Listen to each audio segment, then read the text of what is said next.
Business Bites, powered by Sagicor. Hello, I'm Andrew Lately with your Business Bites. Head of Business Transformation and Innovation IT at National Commercial Bank Jamaica, Tess Rhodes, says once launched, consumers will be able to transfer Jamdex between mobile wallet providers as well as deposit-taking institutions. He was speaking at a recent Jamaica Observer business webinar. The technology currently developed and in place supports interoperability, and that is a key part of what will make this entire thing successful. Right, so we are reasonably assured that once the other players come on stream, that we'll be able to transfer Jamdex from NCB to those entities, and likewise we'll be able to receive transfers from them. So we're actively working through at least our market positioning to meet that demand.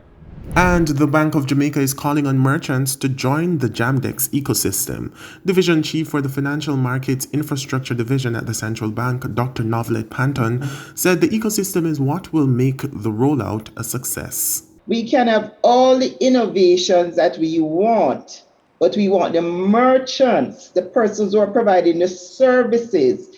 Those are the persons who want to take on the services.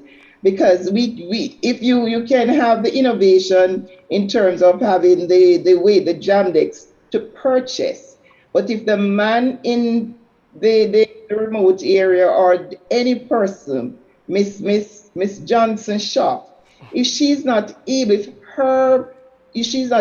to access, if she's not able to use it, then the person who wants to buy the commodity from her, we talk about the coconut vendor, who is the merchant, and we're talking about merchant. We're not only talking about the large merchants, we're talking about the small merchants. So all of that is part of the education and the communication that has started with Bank of Jamaica, also started with NCB. And NCB, you'll see in their ads so far, they have started that. So we want the merchants to be coming on board to get into the ecosystem and get into the business also.